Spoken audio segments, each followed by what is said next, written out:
Howdy folks, Nathan Adlin here with Andre, and we have a very special TFL today for you right now.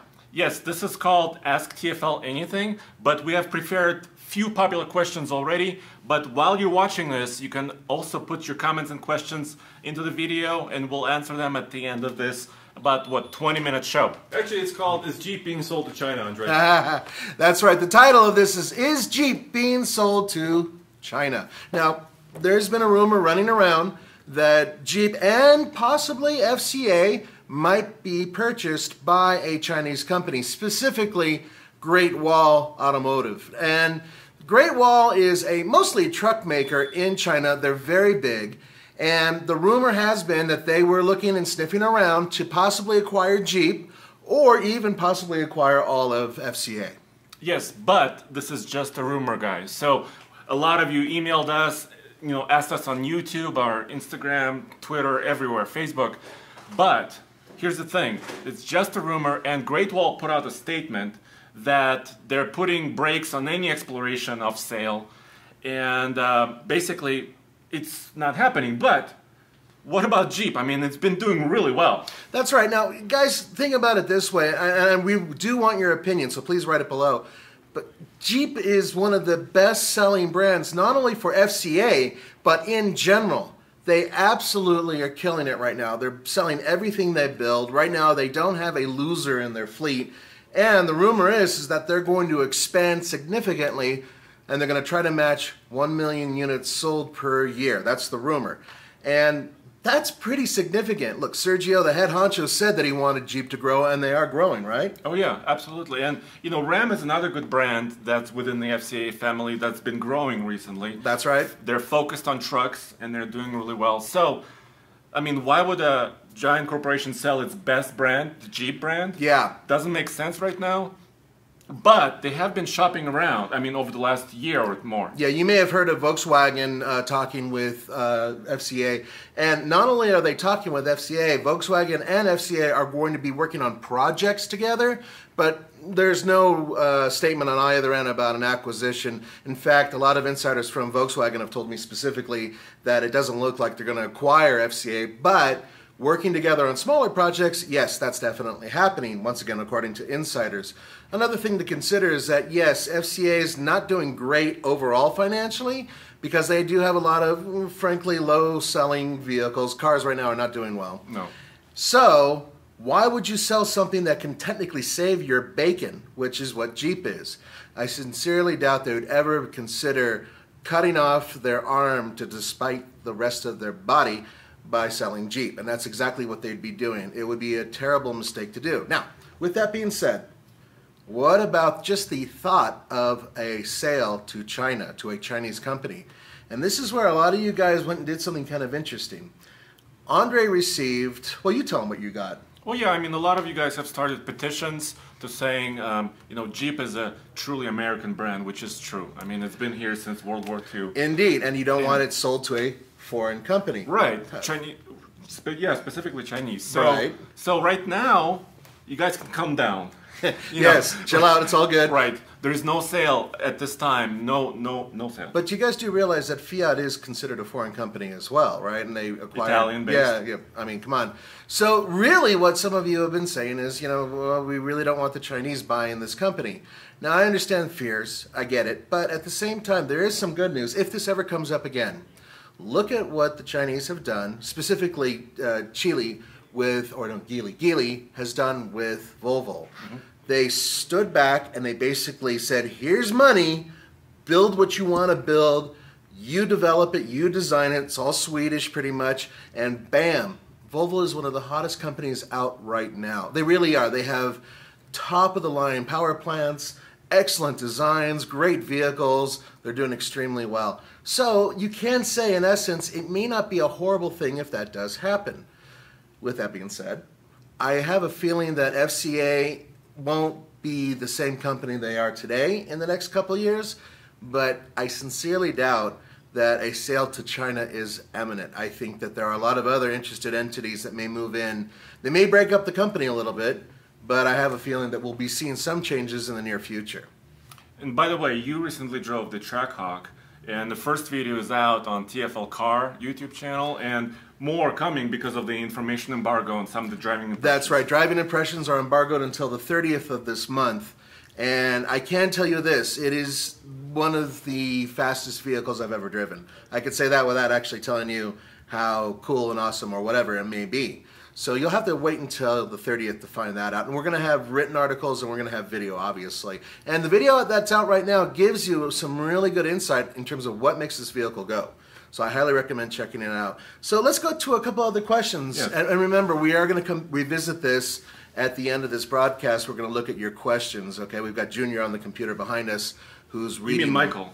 Michael, anything burning right now as far as the questions? Nothing burning at the moment. Okay, so let's switch gears to trucks, because we want to have this show really... You said switch gears to ask anything. Yeah, all right. So let's quickly switch to trucks, and specifically, news came out recently this week that, first of all, you know, Tesla has been working on a semi-truck. Yep. And they're calling it the long haul, but it's all electric. And the news this week was that they're going to be unveiling it officially in September. But here's part of this rumor that was sort of revealed, is that it will have up to 300 miles of range. Are you okay? Yeah, sorry, that's really short for a long-haul vehicle. And that's really what the discussion point of this is. Yeah. 200 or 300, I believe, is what the quote was, right? That was the estimate on the batteries and the cost effectiveness of this truck, because, you know, batteries are heavy. Yes. And they are expensive. Yes. But here's my take on this. Okay. So, and I think that's where Elon Musk, you know, he's not my friend, you know, I don't talk to him directly, but I think if I was to jump into his head for a moment, a lot of ports, you know, carry a lot of cargo, right? A lot of cargo goes through export, import, Navy ports, and etc. And you need trucks to carry those containers, but shorter distances. Yes. So off the docks, onto the trains or other vehicles to send them across the country. And this is where an electric truck would be great. Well, actually, it's where electric trucks are currently right now. There are some places in the United States and throughout the world that are using lower-end electric vehicles to lift and or move these components, put them on trucks, put them on whatever they need to put them on, and move them away. It's the fact that this is a vehicle that's supposed to be something that goes across the country. And it doesn't look like it will be. Yes. 200, 300 miles is not enough. I mean, these trucks that are currently going literally from one side of the country to the other can almost do it on a tank. The thousands of miles of range. Well, yeah, I mean, look at the diesel trucks. I mean, of all brands, you know, with Kenworth, Peterbilt, Volvo, you know, they have enough fuel to probably go at least 1,000 miles. At least. Even loaded. Yeah. So that's the kind of range we're talking about here for long-haul trucks. Right, right. But the other side of it is, if you had an electric semi, basically, the idea is that you would have very little downtime in terms of repairing this vehicle, very few moving parts, and that it would be relatively easy, possibly, to stick on batteries and send it on its way. Remove batteries and put new batteries in. In theory, you could probably have a more effective, small workforce in a small area moving things around, and then, of course, when you have to go cross-country, you're using the diesel. That seems like the logical point. Yeah, and so let's switch gears again. So to a car question, and we get a lot of these, and specifically the 2018 Chevy Traverse is a vehicle that made a debut this year. And a lot of you have asked, hey, I saw some videos on YouTube that are called reviews of the vehicle, but TFL has not published a review of the new Traverse. Yep. And other magazines and outlets, automotive, did not publish them either. What's the deal? Okay, now this goes not just with the Traverse, but several vehicles, and it's really been noticeable over the past year. What's happening is a lot of automotive dealerships are getting these vehicles before we get them, even for a press event, and they're putting in their own review. Now, bear in mind that many of these are vehicles that are on a car lot that somebody is going to say, hey, this is a fantastic car for you because it has A, B, C, and D. Come down and purchase it. Yes. So it's not exactly an unbiased review or even a partially biased review. It's a completely biased review because they want you to buy the vehicle and they're getting them early. Now, this is a difficult thing because we've talked to automakers in the past saying, you know, it would be great if the journalist actually got the car first so we could look at it and give you guys both the good and bad. But now that automakers are getting a lot of these cars first, they can pretty much tell you whatever they want to tell you about the vehicle. And believe me, I've seen some questionable reviews about these vehicles, and the bottom line is they want you to buy the car. So they're going to tell you whatever they think they need to tell you in order to get you interested in it. And I don't care which automaker it is, I don't care which dealership it is, the bottom line is they want to sell the car. We don't get any money from selling cars, not a dime. They do. So think about it that way. So yes, guys, we're sorry whenever you see these reviews and then another 6 weeks before we review them. But that's like it for all the other publications out there as well. Any periodical doesn't get those vehicles as quickly as many of the dealerships do, and it sucks. And we don't control this, right? No, we don't. Is there a question? Yeah, we got some questions, guys. All right. Sorry if I mispronounce this, but Shivam Sharma wants to know how do you guys feel about FCA reliability in general? It's improved a little bit. It's funny because there are certain vehicles that have a stigma about them, Jeep being one of them. And so far, Andre and I actually... Well, you're wearing a shirt. Exactly. We had a Wrangler that we tortured for exactly 1 year and put 37,000 miles on it and took it off-road often into every climate you can imagine. We beat up on that thing. We towed with it. We did everything with it. And we had one noticeable issue with it, and it fixed itself. In terms of reliability, it was completely reliable. In terms of drivability, there were no problems with it while we drove it. It was a fairly reliable car. And the thing is, at the end of the day, Jeep. It was a fairly reliable Jeep. At the end of the day, a lot of the products that they build aren't too bad. There are issues, but there are issues with any automaker, I mean, you could say. Exactly. The other thing, and I'm not defending them, because some of their vehicles' quality is frankly not good. It's a total train wreck. The fact that Alfa Romeo put out several vehicles to be tested, and they literally died on the test track. With other magazines, yes. But not even us. Now, I've driven the Giulia Quadrifoglio. Mwah. Wonderful car, amazing car. And but reliability has to be there. I'm sorry, but if you buy a BMW M5 or an M3 for that matter, they'll be running when this Giulia isn't. Now here's the thing. They say that it was a software issue and they fixed it and it's all good to go. But until I see that the car can actually survive a test, much less a short-term reliability period, that's an issue. And it's such a bad time. Terrible. Right when you have this new car you're showing everybody and you want to insist Italians can make reliable cars, boom, they died. So yeah, there are issues, and FCA has improved. So have all the other automakers too. And they still all build cars that are really good and cars that aren't so good.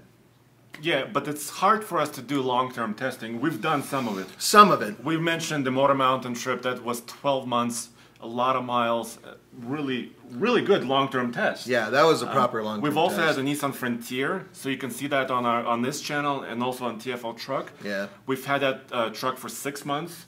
That was a bulletproof vehicle. Never anything went wrong with that one. We've had the Power Wagon for about 10 weeks. 10 weeks. No problems with once that. Once again, no issues with the Power Wagon. And this leads us to the next question. This question came in from Chris Banks. And Chris is considering to purchase a brand new Power Wagon. Good for you, dude. I love that truck. Yes, he had two questions. First of all, he's like, should I get the push-button start? Or should I be worried about that feature? And also, he's saying RAM box, storage boxes in the bed, long-term reliability of the storage boxes. Huh. I haven't heard anything about those storage boxes, frankly. No, and they've been working great. Every time we've used one through last several years, the RAM box feature is great. They're easy to lock, easy to unlock, easy to store and drain if there's water in there. So we had no issues with the RAM box feature.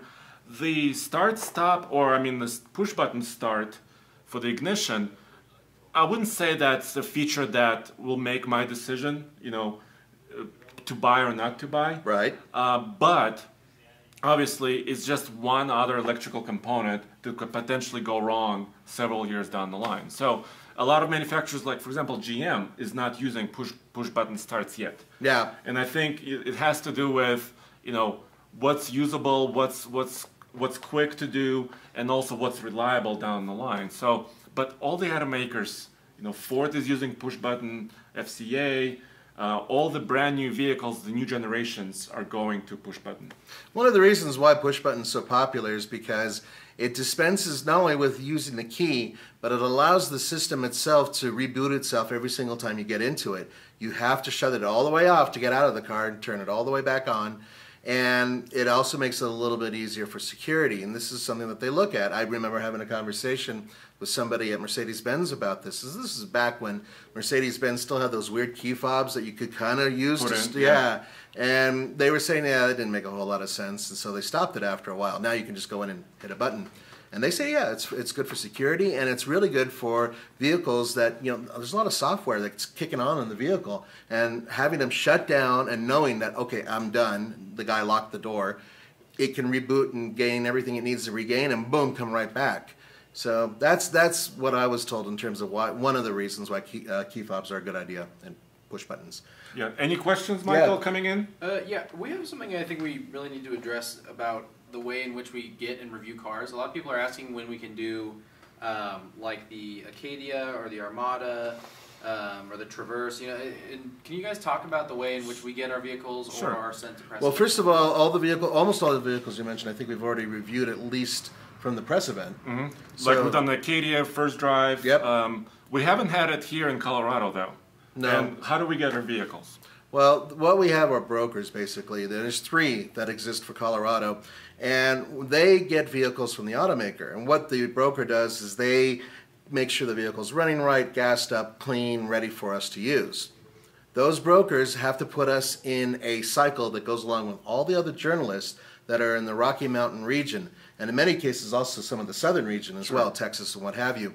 And based on various things such as viewership, in terms of how often do we actually produce a review, and also their availability, then they put you on a list and it kind of varies, and they literally make the vehicle move through everybody. So it's entirely possible that when a vehicle comes to Colorado, or at least comes to the Rocky Mountain region, we'll get it right away. And that usually happens with trucks. We're quite popular on the truck channel. With cars, it kind of bounces around, and there are some automakers that simply do not have cars to give these brokers to let us borrow. Yeah, and the big markets are like Los Angeles, Detroit, New York City, and maybe Florida to some extent. Chicago too. A little, yeah. Chicago, they get first pick at some of the exotic cars Yeah. and some of the more popular cars.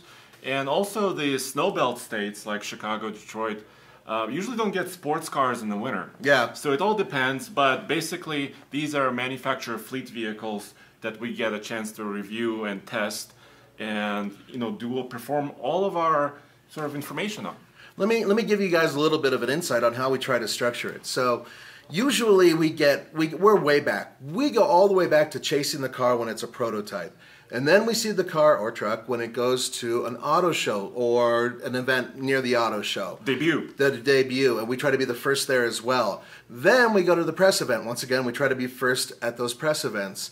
Then the car comes out, or truck comes out to us, usually. Every once in a while, we'll go to a press event and have, get the videos out, have a decent time, but not do a long, a medium-term test. We get the vehicles usually for about a week at a time. But every once in a while, even though we've driven it at the press event, sometimes we don't get the car in Colorado. And that's really rough, especially because a lot of you guys want those reviews. Look, we review every single car we get. We either put it on our websites, we do videos, we do both. Live shows like this. Live shows like this, social media. We do everything we can to get the vehicle out there because there's so many guys out there, and it's like a silent majority, who love looking at it and seeing different angles, and we find new things every single time we do our little reviews. Absolutely. Yeah, unfortunately, we just don't get them all because we're not Los Angeles. But good news, TFL car and TFL truck are so popular, we tend to get vehicles before almost everybody else in the Rocky Mountain region.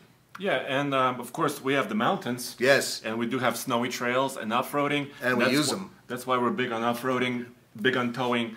big on real-world tests, Yep. and we do a Hot or Not series. And you're going to be doing a Hot or Not episode on Monday morning. That's right. I'm going to be with Paul, our racing driver, Yes. who is former Stig. And Yes. yes, we're going to be driving a BMW product. It's going to be good. 2:30 coming up, so stay tuned for that video next week. Yep. Any other questions?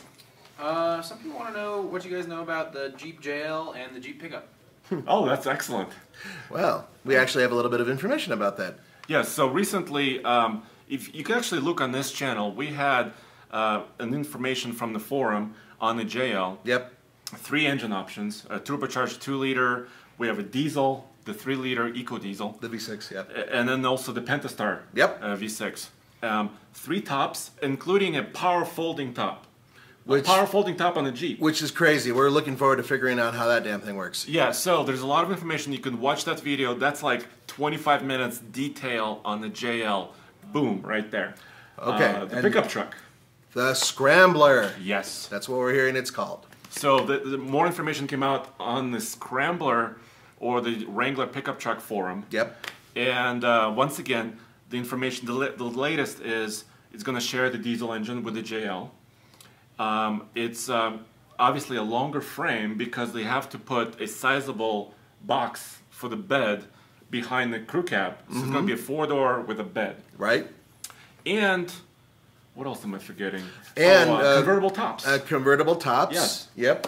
And I believe that there's the rumor is that they're going to have the JL debut at the 2017 Los Angeles show. Yeah. That's not very far away, guys. It's in And we're late gonna be November. Well, yeah, we will be there. And then the rumor is that a year later, the Scrambler will come out. Yes, and so stay tuned for that. I think the Los Angeles and Detroit shows are going to be really, really interesting. The information we have says that the new Ram pickup truck is going to be at the Detroit show this coming January. So a lot of new product coming. We've been seeing that Ram, by the way, testing all over Colorado. So we're catching lots of tidbits about it. But that's not the only truck. There's another truck. The Ford F-150 diesel has been testing like crazy as well. Yes. So we know that there's a lot of truck news coming. There's a lot of Jeep news coming, which is great. All our Jeep stuff goes on TFL Car, by the way. And all the truck stuff, real truck stuff happens on TFL Trucks. So for those of you who are not used to our channels, bear in mind that they do have different content. Yeah, but check out all of them. Absolutely. Anything else before we wrap up? Yeah, any Ranger or Bronco news? That would be good to talk about. Yeah, a little bit. I mean, not much official stuff, but we're seeing a lot of pictures starting to roll in of those vehicles. We've seen the Ranger out here testing as well. One of the rumors is that the Ranger will have a Raptor-style version of itself, which could have anything in it. It could be a V6 EcoBoost that's, will melt the tires off or whatnot. I'm hearing that they are looking at a 4-cylinder EcoBoost on the regular model and for the Bronco. I'm also hearing that the Bronco is being built to go after this vehicle behind me, the Wrangler, and that it will have comparable abilities, although it's supposed to have an independent front suspension right off of the Ranger. If that's the case, then the articulation won't be up to Jeep standards. It's going to be interesting to We'll find have out. to wait and see. Yeah, we'll have to wait and see. Everything is hearsay right now. Very little information that's actually coming out. Ford is keeping all of their cards right to their chest. yeah, and we will be at the State Fair of Texas in Yes. September. There's also an event, a journalist event called the Truck Rodeo of Texas in October. So you'll see a lot more truck stuff coming on the TFL Truck channel, absolutely. And the Raptor version of the Ranger, there's some prototype shots of that truck on our website, tfltruck.com. And it's got beefy BFG all-terrain tires. It looks like it has little bulges too of the Little fenders, Yeah. a little wider stance, so it looks really interesting. And by the way, that prototype has covers underneath by the axle, so they're covering their shocks. They don't want anybody to see what shocks they're using. So manufacturers are being very careful how they test vehicles and how they cover them up to not disclose any information.